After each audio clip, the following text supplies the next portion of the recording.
हात लावा म्हणा, मग सांगतो तुम्हाला. ओबीसीच वाटोळ केलेले लोक आहेत ते. काँग्रेस संपले तिने पूर्ण. काँग्रेस बुडाला टेकलंय पार आता. आणि मी खमके आहे ना इथं, याच्यावरती कंट्रोल फडणवीस साहेबाचा सुद्धा. मी फक्त 4थी पास आहे, आम काय तम काय, मी तुमचे सगळ्याचे पाठपुरावे नाही. त्यांनी जर सांगितलंय ना याच्यामुळे ओबीसीला धक्का लागत नाही, तर ओबीसीच्या नेत्याने समजून घेतलं पाहिजे ना. ती ज्येष्ठ आहेत ना, तर त्यांचं ऐकलं पाहिजे. त्यांचा पण अभ्यास आहे, ऐकलं पाहिजे. सगळे याचे का फेचे का माग घेतल्या पाहिजे, मोर्चे नाही काढले पाहिजे मराठींच्या विरोधात. आणि जो काय आकडा आहे करतील ना अर्ज मराठी. कुठं चाललाय आता, जे आर निघालाय, ज्याच्या ज्याच्या सोयीनुसार जेव्हा तेव्हा ज्याला गरज आहे आवश्यकता आहे त्यावेळेस ते काढतील. त्यात काय अडचण आहे, असं काहीच नाही ना. कारण आत्ताच पाऊस पडलाय, प्रचंड संकट मराठवाड्यावर होतं. 80-90% मराठाच शेतकरी आहे. आता इतकं उद्ध्वस्त झालंय स्वतःचे संसार शेतकऱ्यांचे, याच्यातच बेजार होता.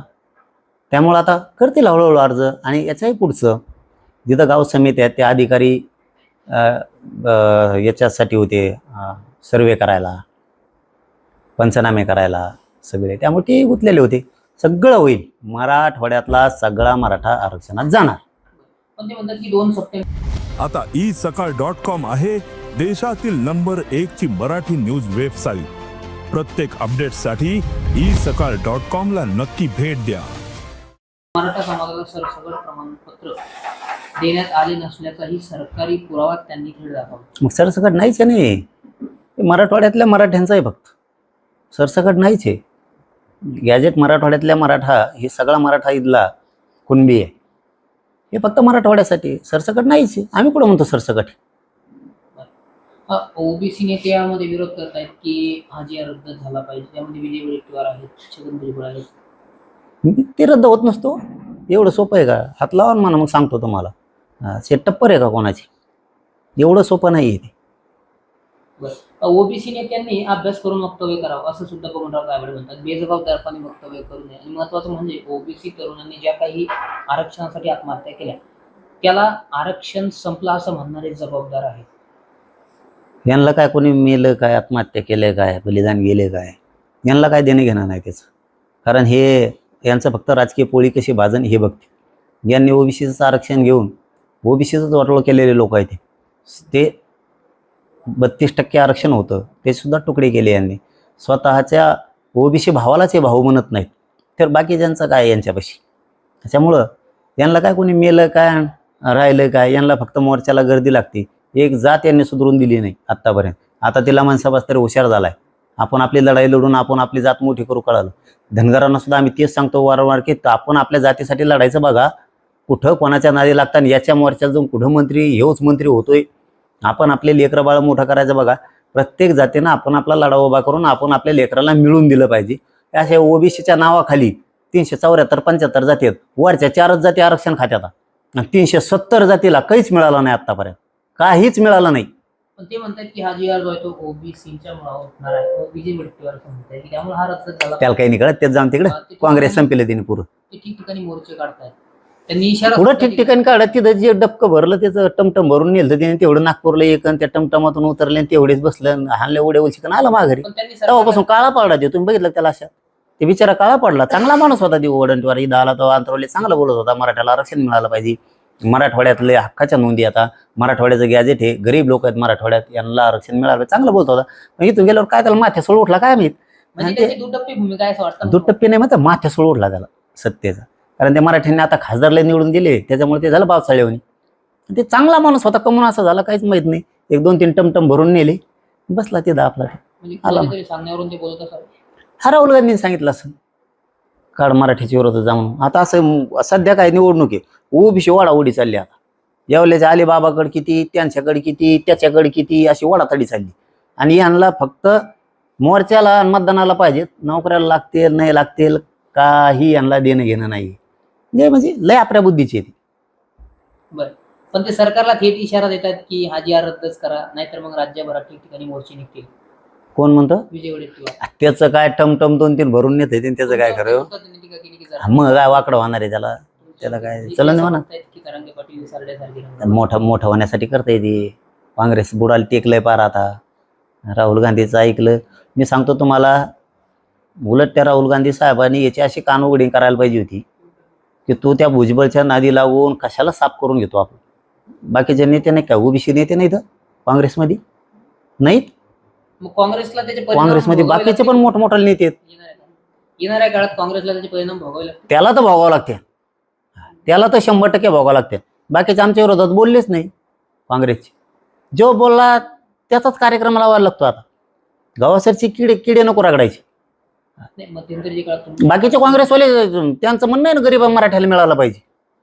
त्याच्यासाठी यांनी काय केलं बाकीच्या काँग्रेसच्या नेत्यांनी? ते तर खंबीर आहेत ना आज बी, की त्यांना वाटतं मराठ्याला मिळालं पाहिजे आरक्षण, गोरगरीब मराठ्याला. त्याला एकट्या नासक्या कांद्याला नाही वाटतं. आता त्याच्यासाठी काय करून बसता पुढं? ते काळं पडले तेव्हापासून एक टमटम भरून नेलं तिने तिथं, आणि त्या टमटमातून उतरले, बोललं गेलं, त्यातले अर्धे उठून गेले, जणू गेलं माघारी. पण हा जी रद्द व्हावा हट. हा करावा ही प्रमुख मागणी. काय टप्पर आहे कोणाची? कोण रद्द करतं बघतो ना आम्ही. एवढं सोपं आहे का ते? आणि मी खमके आहे ना इथं, मी खंबीर आहे ना. आता मराठ्याला टेन्शन नाही.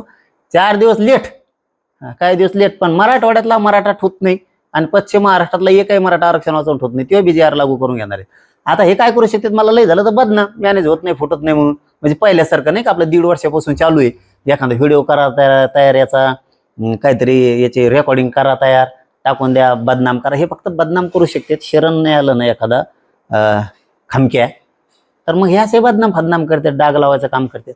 मी भेट नाही. मी ते व्हिडिओ टाका, तुम्ही 50 टाका, तुम्हाला जसले टाकायचे तसले टाका. हां, मी गरीब मराठ्यापासून बाजूला जात नाही, गरीब मायापासून बी जात नाही. आणि आम्हाला दोघाला एकमेकापासून बाजूला जाऊन चालणार नाही. दुसऱ्यावर विश्वास ठेवून मराठ्यावर आपल्याला जमणार नाही. कोणी काही व्हिडिओ टाकीन, कोणी काही रेकॉर्डिंग टाकीन, त्यांच्यावर विश्वास वाटलं आपलं गरीब मराठ्याचं होईल. कारण मी प्रामाणिक करतो, मी मॅनेज होत नाही म्हणून मी त्यांना खपत नाही. त्यामुळे हे असले प्रयोग होणार आहेत. आता मी मनाला ठरवून घेतले, डाग लागायचे प्रयोग होणार आहेत. कारण ते 2 वर्षापासून त्यांचं चालू आहे. याला व्हिडिओ टाकून बदनाम करायचं, याला काय रेकॉर्डिंग टाकून बदनाम करायचं, याला मराठ्यापासून बाजू सरकायचं. हे सरकारला की मग आपलं राजकारण व्यवस्थित होतंय आणि मराठी हे मोठे होणार नाहीत. हे त्यांचं पण आहे आणि मी होऊ देत नाही. टाक, तुला काय कसले बनायचे तसे बनव, पण एक ध्यानात ठेव. तू म्हणशील ते फेक अकाउंट टाकीन कशावर टाकून, आता फेक अकाउंटचं सुद्धा लागते. गाठ आमच्या संघ विसरायचं नाही कधीच. हो, तो कोण टाकणारा, तुला जे टाक, तुला मदत करणारी जर नाही पाताळातून शोधून काढले ना, तर आम्ही बी मराठीचा अवलाद नाही आमची. तो फक्त करूच. ते काय करणार आहे हे 2 दिवसात आम्हाला कोण ऐकायला यायला लागलं. पहिल्यांदा येत होत तसं की कुठं व्हिडिओ बनवणार आहेत आणि काय करणार आहेत घाण, मग तुम्हाला डाग लावणार आहेत, मग तुम्हाला ते वाईट वाटन, तुम्ही वाईट वाटून घेऊ नका. काय असे आम्हाला येऊन सांगितलं की गरीब मराठ्यांची मोठी लढाई सुरू आहे. आता कुठंतरी मराठ्यात लेकरा कल्याण व्हायला लागलं. हे नालायक लोक असतात, राजकारणी नाशके असतात, हे काही व्हिडिओ बनवून टाकी काही रेकॉर्डिंग टाकी तर तुम्ही खचू नका. मराठ्यांना सुद्धा सांगतो की मी तर खंबीरच आहे, परंतु ज्यावेळेस असं संकट आणलं जातं ना, त्यावेळेस करोडो मराठ्यांनी एका बाजूनं त्याचा कडाडून विरोधच केला पाहिजे, तरच समोरचा माणूस टिकतो आणि समाज पण टिकतो. हे असले ते नासके लोक येणारच आहेत आणि असले करणारच. मी काय भेट नाही, तू टाक काय टाकायचं ते, पण एक ध्यानात ठेवी ते विसरू नको. तो कुठं पाताळा तुला सुट्टी नाही. तू फेकून टाक, तुला कशावून टाकायचं त्याच्यावरून टाक. तू आणि तुला मदत करणारे कोण कोण आहेत, जर पुरे नाही याकडे त्याकडे शोधली माळ, तर मग आम्हाला बी खानदान मराठीचे म्हणू नको. पाटील, उद्या नागपूर नंतर बीडला सुद्धा मोर्चा होणार. हे प्रत्येकाचा अधिकार आहे. लोकशाहीचा अधिकार आहे, जो तो काढतो. आम्ही अशी विरोध करत नाही. विरोध करत नाहीत. आपण मराठा समन्वयकारी बांधवांकडून छगन भुजबळ यांना विरोध होतो. हे बघा, ते त्यांचं वैयक्तिक माहीत असं. मराठा समाज असं कधीच करत नाही. मराठा समाज असं कधी कोणाला विरोध करत नाही. कारण आमच्यावरती संस्कारच नाहीत मराठा समाजावरती की कोणाच्या लेकराला विरोध कर. यांच्यावरती संस्कार आहेत. ते यावेळेस अलिबाबावर त्याच्यावर नालायक संस्कार आहेत त्यांच्यावरती. लोकांच्या लेकराला मिळू नये म्हणून मोर्चे काढ. आम्ही विरोध करत नाही. आपला असा कचका असतो, विरोध करायचा ना, समोर करणार, मागून वार नाही करणार. मराठ्यांनी जर ठरवलं ना तुला पाय नाही ठेवून देणार, बिडातच काय राज्यात नाही ठेवून देणार. बिडाचा काय विषय घेऊन बसला तू, राज्यात नाही ठेवून देणार. आता ते काय पोरांनी केलं असेल ते आता ते वैयक्तिक त्यांचा मुद्दा आहे. त्यांना किती सांगितलं तरी त्यांच्या ध्यानातही येत नाही. ते त्यांचं वैयक्तिक मत असू शकतं. त्यांनाही भावना आहेत, त्यांचाही वैयक्तिक त्यांना मत मांडण्याचा अधिकार आहे. त्याच्यामुळे ते त्यांचं वैयक्तिक मत आहे, त्यांचा वैयक्तिक अधिकार आहे. त्यांनी म्हणले असते. आम्ही असा विरोध नाही करत. लोकशाहीप्रमाणे ज्याला जे करायचं ते करा.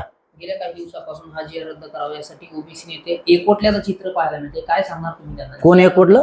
ओबीसी जे नेते आहेत. काय जे ओबीसी ते ओबीसीचे नेते ते जातीचे आहेत तात्पुरते. थोडे लाभार्थी टोळीचे आहेत. सगळ्या माळ्याला काही देणं घेणं नाही. ही लाभार्थी माळ्याचा टोळीचा आहे, किंवा एक हे टोळीवालाच.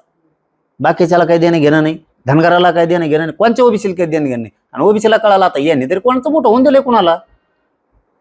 तिथे जातीयवादी येतं ते काढणार आहेत. बरं, नागपूरमध्ये मोर्चा निघाला त्यावेळेस तुम्ही असं म्हटलं होता की हा मोर्चा विजय वडेट्टीवारांचा नाही तर काँग्रेसचा आहे.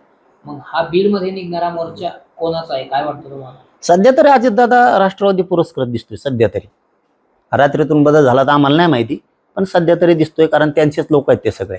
पण याच्यावरती कंट्रोल फडणवीस साहेबाचा सुद्धा असायला पाहिजे असं वाटतं. कारण फडणवीस साहेब जर म्हणले ना तुम्ही सरकारमध्ये आहेत,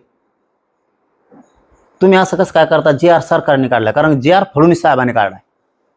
आणि फडणवीस साहेबांनी जे आर काढलेला असताना फडणवीस साहेबाच्या सरकारमधलेच मंत्री जर आमच्या विरोधात जातात, याचा अर्थ कळणार नाही आम्हाला. इतके दूध खेळे आम्ही नाही आहेत. तुम्हाला वाटत असेल मी फक्त 4थी पास आहे, आम काय तम काय, मी तुमचे सगळ्याचे पाठ पुरवणे इतकी ताकद माझ्यात आहे. तेवढी हिंमत ठेवून काम करतो मी, कारण तुमचे चालबाजी तेव्हाच लक्षात येते आमच्या.